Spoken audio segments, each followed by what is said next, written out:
Hi hello welcome to my channel spice and smiles. ఈరోజు పిల్లల lunch box ఏమిటో recipes చూసేద్దామా. సో ఈరోజుగా నేను లంచ్కి చికెన్ కర్రీ చేశాను. బ్రేక్ఫాస్ట్ కానీ కొద్దిగా ఇడ్లీ పిండితో రొట్టెలాగా వేశాను. అండ్ స్నాక్స్కి నేను ఫ్రూట్స్ పెట్టాను. అవి ఏమిటో చూసేద్దాం రండి. సో ముందుగా నేను చికెన్ కర్రీ ప్రిపరేషన్ చెప్తాను. సో అది కోసమని నేను ముందుగా చికెన్ క్లీన్ చేసి ఒక హాఫ్ కేజీ చికెన్ తీసుకున్నాను. ఆ తర్వాత నేను ఒక ఆనియన్ని పచ్చిమిర్చిని చాప్ చేసి కడాయి తీసుకుని అందులో ఆనియన్ బాగా వేగిన తర్వాత కొద్దిగా అల్లం వేసేసి అవి బాగా వేగిన తర్వాత చికెన్ వేసేసి ఉప్పు పసుపు వేసేసి దాన్ని బాగా కలిపేసేసి మూత పెట్టి ఉంచండి. అవి బాగా వేగిన తర్వాత వాటర్ అంతా అబ్జర్వ్ అయిన తర్వాత చికెన్లో వాటర్ వస్తుంది కదా, అది అబ్జర్వ్ అయిన తర్వాత మనం కొద్దిగా ఆనియన్, కొద్దిగా కారము, కొద్దిగా టొమాటో వేసేసి అది బాగా మిక్స్ చేసేసి అది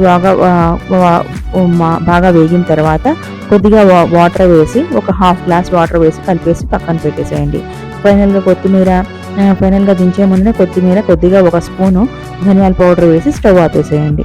అది చికెన్ కర్రీ కంప్లీట్ అయిపోయింది. సో ఇక్కడ నేను బ్రేక్ఫాస్ట్ కోసమని నేను ఇడ్లీ పిండిలో కొద్దిగా 2 స్పూన్స్, ఒక బౌల్ ఇడ్లీ పిండిలో ఒక 2 స్పూన్స్ రైస్ ఫ్లోర్ వేసేసి దానిలో కొద్దిగా ఆనియన్, కొత్తిమీర చాప్ చేసి వేసేసాను.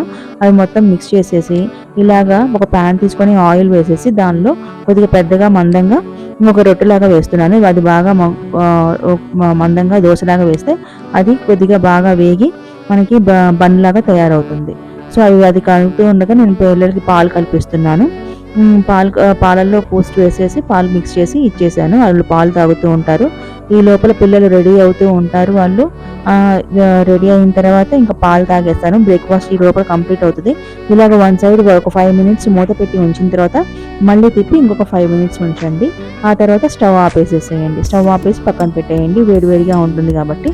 సో ఇంకా నేను ఇక్కడ స్నాక్స్ కోసమని నేను ఫ్రూట్స్ కట్ చేస్తున్నాను. పెద్ద పాప కోసమని ఇది డ్రాగన్ ఫ్రూట్ పెడుతున్నాను. చిన్న పాప తినదు, సో తనకి డ్రాగన్ ఫ్రూట్ నచ్చదు కాబట్టి తనకి ఆరెంజెస్ పెడుతున్నాను. సో ఇది కట్ చేసిన తర్వాత వాళ్ళిద్దరికి బాక్సులు పెట్టేశాను. ఈ లోపల నాకు రొట్టెతో కూడా అటు ఇటు తిప్పిన తర్వాత ఇక్కడ ఆపేసేసి ఇంకా దాన్ని కంప్లీట్ అయిన తర్వాత నేను అది వాళ్ళకి ఇచ్చేసేసాను. సో తర్వాత ఇది ఆరెంజెస్ పీల్ చేసి పక్కన పెట్టేశాను. ఇలా రైస్ అయిపోయింది. ఈ లోపల రైస్ అయిన తర్వాత కొద్దిగా అందులో చికెన్ వేసి ఒక 5 మినిట్స్ పక్కన పెట్టాను, బాగా వేడిగా ఉంటుంది కాబట్టి. తర్వాత ఇంకా పాప వచ్చి ఇదిగో తర్వాత ఇలా రొట్టె కంప్లీట్ అయిపోయింది. సో ఇది కంప్లీట్ అయిన తర్వాత దాన్ని తీసి ఇది కొద్దిగా చిన్న చిన్న పీసెస్గా పక్కన పెట్టాను. అవి కొద్దిగా వేడిగా ఉన్నాయి కదా, కొద్దిగా చల్లారుతాయి. సో అందుకని వేసేసి కొద్దిగా మ్యాంగో పికిల్తో వాళ్ళకి సర్వ్ చేసి ఇచ్చేసాను. అది తింటూ ఉన్నారు వాళ్ళు. ఈలోగా నేను ఇంకా లంచ్ బాక్సులు చూస్తూ ఉన్నాను. లంచ్ బాక్స్ కానీ అన్నము అది పక్కన పెట్టాను కదా, దాన్ని మిక్స్ చేసేసాను. మిక్స్ చేసి ఈ లోపల అది చల్లారుతూ ఉంటుంది. చల్లారిన తర్వాత నేను బాక్సుల్లోకి పెట్టి ఇచ్చేస్తాను. సో ఈ విధంగా నేను లంచ్కి ఈరోజు చికెన్ కర్రీ చేశాను. పిల్లలకి స్కూల్లో అలౌ చేస్తారండి, సో ప్రాబ్లం ఏమీ లేదు. సో నాన్ వెజ్ కూడా నేను ఇస్తూ ఉంటాను.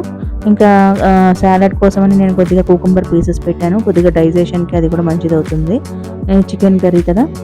ఇలాగా లంచ్ బాక్స్ ప్రిపరేషన్ కంప్లీట్ అయిపోయింది ఈ రోజుకి. నెక్స్ట్ వ్లాగ్లో కలుద్దాం. బాయ్.